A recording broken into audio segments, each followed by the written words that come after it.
అందరికీ నమస్కారం. Let me introduce my self. My name is Krishna Teja. నా పేరు కృష్ణ తేజ అండి. 2015 బ్యాచ్ ఐఏఎస్ ఆఫీసర్ని. నాకు ఇచ్చిన టాపిక్ వచ్చేసి ఎడ్యుకేషన్ గురించి మాట్లాడమన్నారు. I just thought I will share one of my life time experience about education. అందరిలానే నేను 10th టాపర్ని అయ్యాను, ఇంజనీరింగ్ టాపర్ని అయ్యాను. 10th ఇంటర్మీడియట్ ఇంజనీరింగ్ టాపర్ని అయిన తర్వాత ఆంధ్రాలో ప్రతి స్టూడెంట్లానే నాకు కూడా ఒక మల్టీనేషనల్ కంపెనీలో లక్షల్లో శాలరీతో ఒక మంచి జాబ్ వచ్చింది. నేను చాలా హ్యాపీగా జాబ్ చేస్తున్న టైంలో ఆ దేవుడు నాకు ఒక రూమ్మేట్ని ఇచ్చాడు. నిజం చెప్పాలంటే మా రూమ్మేట్కి అనమాట ఐఏఎస్ అవ్వాలన్న ఒక కోరిక. ఒకరోజు మా రూమ్మేట్ నాతో చెప్పాడు, తేజ నాకు ఐఏఎస్ అవ్వాలని ఉంది అని చెప్పాడు. నేను వెంబటనే ఏంటి ఐఏఎస్ అని అడిగాను. వెంబటనే వాడు నాతో అన్నాడు, జిల్లా కలెక్టర్ అవ్వాలని ఉంది అన్నాడు.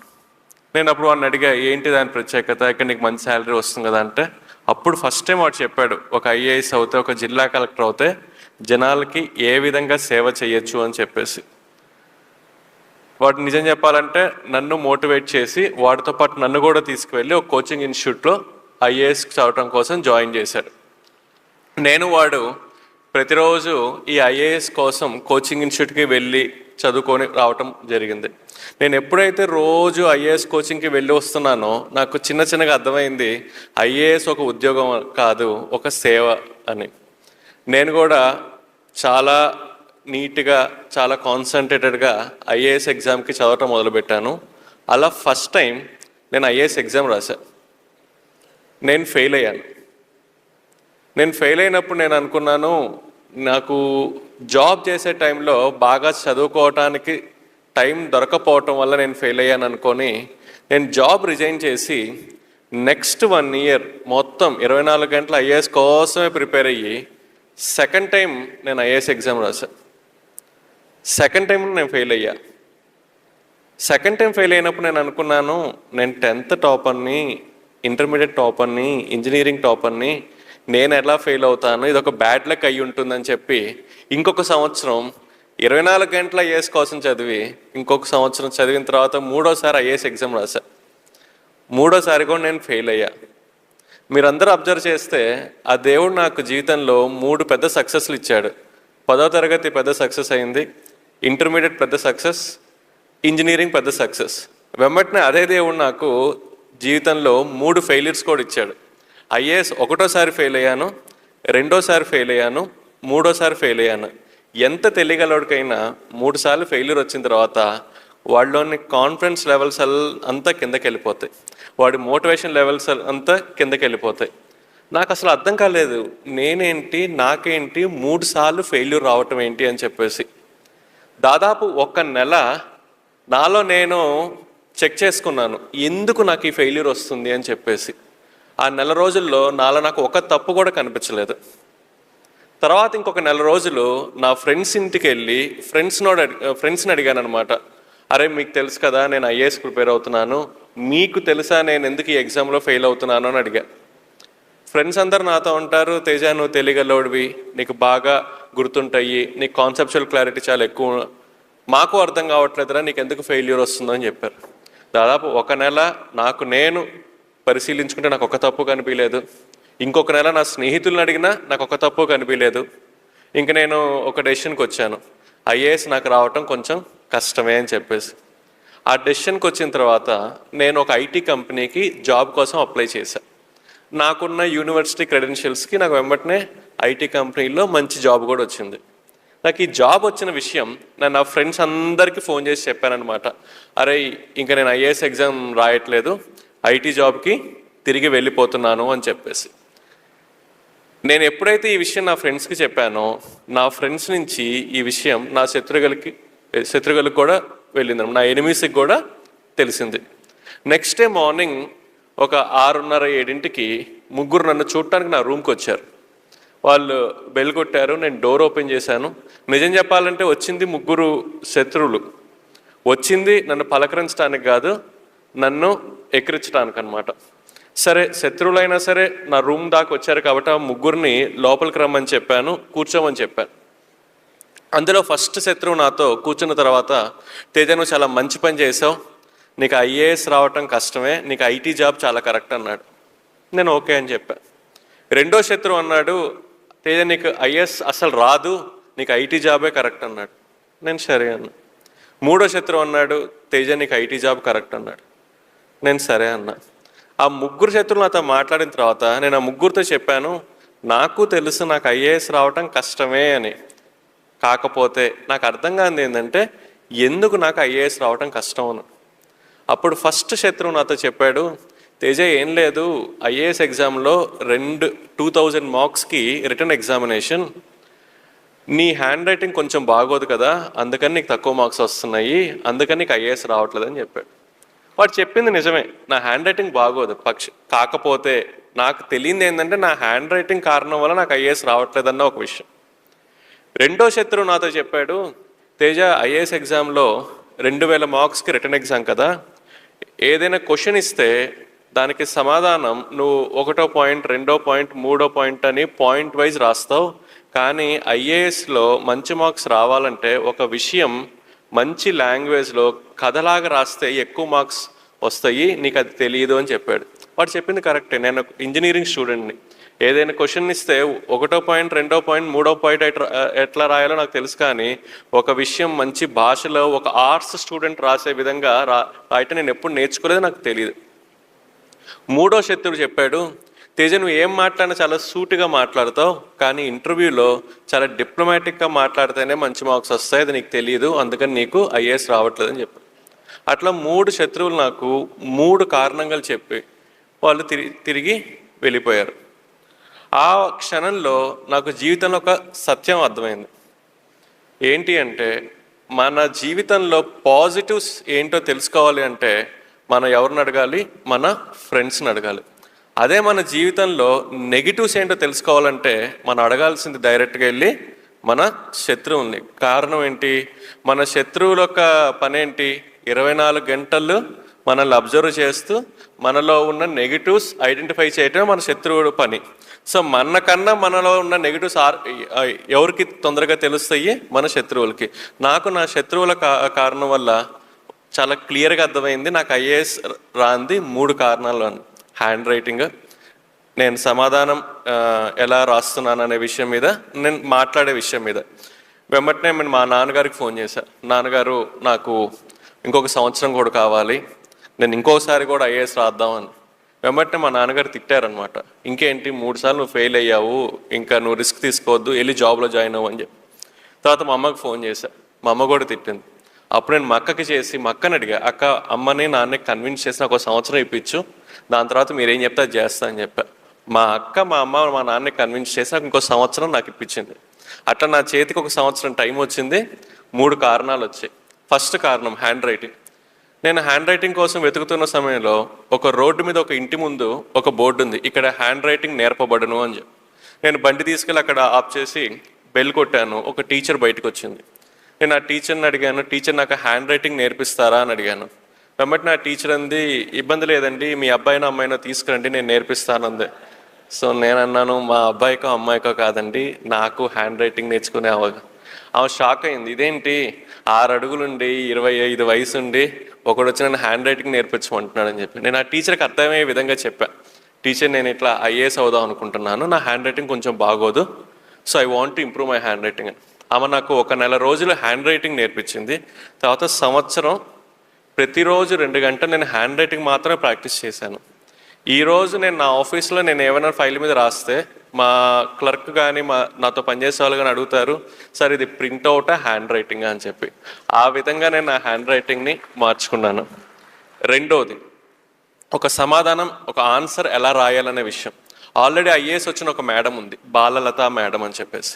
నేను ఆ మేడం ఇంటికి వెళ్ళి, మేడం నాకు ఒక క్వశ్చన్కి ఆన్సర్ ఎలా రాయాలో గైడ్ చేస్తారా అని అడిగాను. మేడం రేపు రా అంది. నేను రేపు వెళ్ళి మేడంని కలిసా. మళ్ళీ రేపు రా అంది. మళ్ళీ నెక్స్ట్ డే వెళ్ళి మేడంని కలిసా. అట్లా 1 వీక్ మేడం నెక్స్ట్ డే అంది. నేను మేడం చెప్పిన స్థలంలో మేడం చెప్పిన సమయానికి వెళ్ళి మేడంని కలిసా. 7వ రోజు మేడం చెప్పింది, కృష్ణ నాకు అర్థమైంది నువ్వు ఒక కమిటెడ్ స్టూడెంట్ అని, నేను ఒక పని చెప్తా, నేను నీకు 365 ఎగ్జామ్స్ పెడతాను, ప్రతి ఎగ్జామ్ 3 గంటలు, ప్రతి ఎగ్జామ్ ఎర్లీ మార్నింగ్ 4ంటికి మా ఇంటికి వచ్చి రాయాలి. నువ్వు 4ంటికి వచ్చి 7 దాకా రాయాలి. ఏదైనా కారణం వల్ల నువ్వు ఒక ఎగ్జామ్ రాయకపోయినా, ఒక ఎగ్జామ్ లేట్గా రాసినా అది నీ లాస్ట్ ఎగ్జామ్ అవుతుందండి. సో నేను మేడం చెప్పిన విధంగా 1 సంవత్సరం ప్రతిరోజు మేడం ఇంటికి 4ంటికి వెళ్ళి 3 గంటల ఎగ్జామ్ 365 రోజులు రాశాను. నేను 365 రోజులు ఎప్పుడైతే ఎగ్జామ్ రాశానో ఆటోమేటిక్గా ఒక సమాధానం మంచి భాషలో కథలాగా ఎలా రాయాలో నాకు అర్థమైపోయింది. అదేవిధంగా నా మాట తీరు మార్చుకోవటం కోసం ఆల్రెడీ ఐఏఎస్ చదువుతున్న పిల్లలకి నేను కోచింగ్ ఇవ్వటం మొదలుపెట్టాను కోచింగ్ ఇన్స్టిట్యూట్లో. నేను ఎప్పుడైతే పిల్లలకి టీచర్గా అయ్యి కోచింగ్ ఇవ్వటం మొదలుపెట్టానో నాకు వెంబటిన అర్థమైంది ఒక విషయం, ఎదురు వ్యక్తికి బాగా అర్థమయ్యే విధంగా ఎలా మాట్లాడాలను.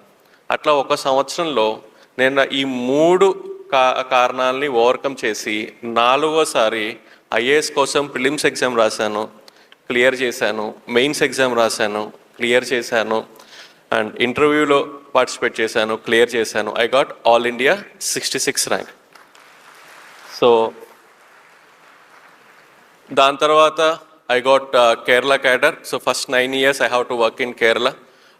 అలా నేను అలపిలో 2 years సబ్ కలెక్టర్గా పనిచేశాను. తర్వాత 4 years కేరళ టూరిజం డైరెక్టర్గా. Youngest director, I was the youngest director general of Kerala tourism and the longest surviving director general of Kerala tourism for 4 years. దాని తర్వాత I worked in Alleppey and then I worked in Thrissur. Currently I'm working in Thrissur as district collector. So మీ అందరికీ తెలుసు IAS జీవితంలోనే చాలా important అయిన post జిల్లా collector అన్న పోస్ట్. నేను 2015లో ఐఏఎస్ అయినప్పటి నుంచి నేను బాగా ఎదురు చూస్తున్న ఒక నిమిషం, నేను ఎప్పుడు జిల్లా కలెక్టర్ అవుతాను అని చెప్పేసి.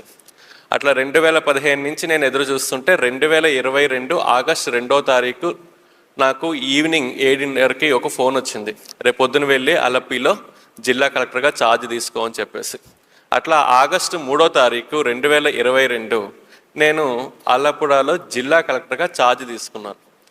జిల్లా కలెక్టర్గా ఛార్జ్ తీసుకున్న తర్వాత నేను బాగా ఈగర్గా వెయిట్ చేస్తున్న ఒక క్షణం, నేను జిల్లా కలెక్టర్ అన్న పోస్ట్లో సైన్ చేయబోతున్న ఫస్ట్ ఫైల్ ఏదై ఉండొచ్చు అని చెప్పేసి.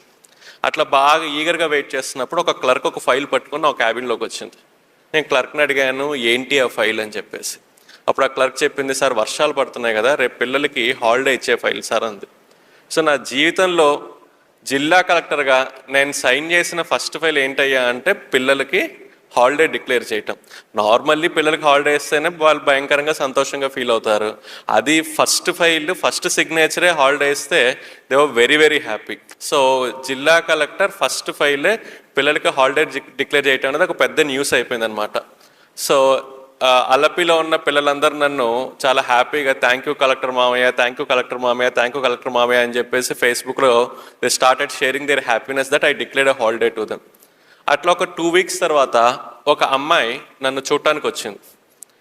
నేను నన్ను అడిగాను ఏంటమ్మాయి ఇంటికి వచ్చావు అంటే, అమ్మాయి చెప్పింది అందరూ మిమ్మల్ని కలెక్టర్ మామయ్య అని పిలుస్తున్నారు కదా, సో నేను కూడా ఒక చనువు తీసుకొని మిమ్మల్ని ఒక సహాయం కోసం వచ్చాను అంది. ఏం సహాయం కావాలి అన్నాను. అప్పుడు అమ్మాయి నాతో చెప్పింది, మా నాన్నగారు కోవిడ్ టైంలో చనిపోయారు, నాకు నర్సింగ్ చదువుకోవాలని చెప్పి చాలా కోరిక, కానీ మా అమ్మకి నర్సింగ్ ఫీ పే చేసే స్థితి ఈరోజు ఈ నర్సింగ్కి ఫీ పే చేసే పరిస్థితి ఈరోజు మా ఇంట్లో లేదు అని చెప్పింది అనమాట. అప్పుడు నేను అడిగాను ఏం కావాలి అంటే, నాకు ఎవరైనా స్పాన్సర్ని చూస్తారా నర్సింగ్కి ఫీ పే చేయడానికి అని.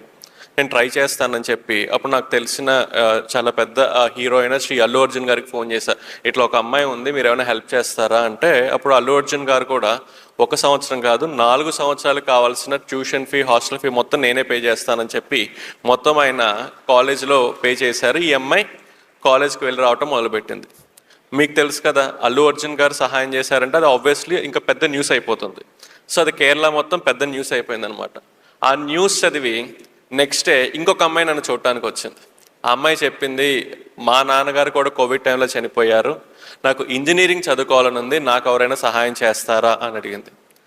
ఆ టైంలో నాకు ఒక విషయం అర్థమైంది ఏంటంటే, పిల్లలు నన్ను ఊరికే కలెక్టర్ మామయ్య అని పిలవట్లేదు, వాళ్ళు నాతో చెప్తున్నారు మా అమ్మ మా నాన్న తర్వాత మమ్మల్ని చూసుకునే రెస్పాన్సిబిలిటీ మీకు ఉంది అని చెప్పడానికి వాళ్ళు నన్ను అలా పిలుస్తున్నారన్న విషయం నాకు అప్పుడు అర్థమైంది.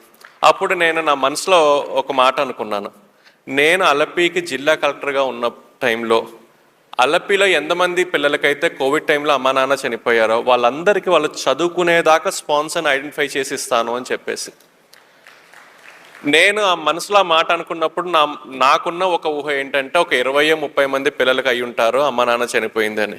కానీ సర్వే చేసిన తర్వాత నాకు అర్థమైంది ఏంటంటే అలపిలో కోవిడ్ టైంలో అమ్మ నాన్న చనిపోయిన పిల్లలు 20-30 కాదు, 100 కాదు, 200 కాదు, 293 మంది పిల్లలకి కోవిడ్ టైంలో అలపిలో అమ్మ నాన్న చనిపోయారు. కానీ మనసులో ఒక మాట తీసుకున్నాను కాబట్టి వాళ్ళ కోసం నేను ట్రై చేయటం మొదలుపెట్టాను. 6 నెలల్లో 293 మందికి వాళ్ళు చదువుకునేదాకా స్పాన్సర్ని ఐడెంటిఫై చేసి వాళ్ళకి ఇచ్చిన తర్వాతే నేను అలపి నుంచి మారి త్రిశూర్లో ఛార్జ్ తీసుకున్నాను. సో ఒక మాటలో చెప్పాలంటే అలపిలో there is no covid orphan who can discontinue his studies because of financial issues. So Alleppey నుంచి నేను త్రిశూర్కి వెళ్ళంగానే అగైన్ పిల్లలందరికీ ఒక ఎక్స్పెక్టేషన్ ఉంటుంది, ఎందుకంటే అలపిలో కోవిడ్ అందరికీ నేను హెల్ప్ చేశాను కాబట్టి త్రిశూర్లో కూడా. సో త్రిశూర్లో 609 పిల్లలు ఉన్నారనమాట. ఈ 609 పిల్లలకి కూడా వాళ్ళు చదువుకునేదాకా సహాయం చేసే స్పాన్సర్ని నేను వాళ్ళకి ఇచ్చేశాను. సో టోటల్ చూసుకుంటే అలపి అండ్ త్రిశూర్ అరౌండ్ 1000 పిల్లలకి మేము హెల్ప్ చేశాం. ఈ విషయం ఇక్కడ దాకా వచ్చి మీ అందరికీ చెప్పే కారణం ఏంటంటే ఈ 1000 మందిలో దాదాపు ఒక 100-150 మంది సహాయం చేసింది మీ రొటేరియన్సే. So I thought I should thank all of you for being part of this journey. నా ఒక జర్నీలో మీరందరూ భాగం అవటం వల్ల I thought I should share and I should personally thank the fraternity of Rotarians for coming forward and support. And చాలా కొంత టైంలో ఒక్కొక్కరు ఇండివిజువల్గా స్పాన్సర్ చేశారు, కొన్నిసార్లు రోటరీ యాజ్ ఎ బ్రాంచెస్గా స్పాన్సర్ చేసినాయి, but they came forward with welcoming hand. So thank you so much. So ఇవన్నీ మీకు చెప్పడానికి కారణం ఏంటంటే మీరు ఉన్న ప్లేస్లో కూడా ఇదే ఒక అవసరంతో పిల్లలు ఉన్నారు. అలపిలోనే కాదు పిల్లలకి అమ్మ నాన్న చనిపోయింది, త్రిశూర్లోనే కాదు పిల్లలకి కోవిడ్ టైంలో అమ్మ నాన్న చనిపోయింది, ఈవెన్ విజయవాడలో కూడా నాకు తెలిసి ఇదే ఒక పరిస్థితి ఉంటుంది, గుంటూరులో కూడా ఇదే పరిస్థితి ఉంటుంది, మీరున్న ఏరియాస్ కూడా ఇదే పరిస్థితి ఉంటుంది. So wherever it is possible try to support this children. There are this children, okay, covid కారణం వల్ల ఇబ్బంది పడుతున్న పిల్లలు ఉన్నారు. So they need your support. Looking forward and thank you so much for giving me this opportunity and hope I made it short and interactive. Thank you so much.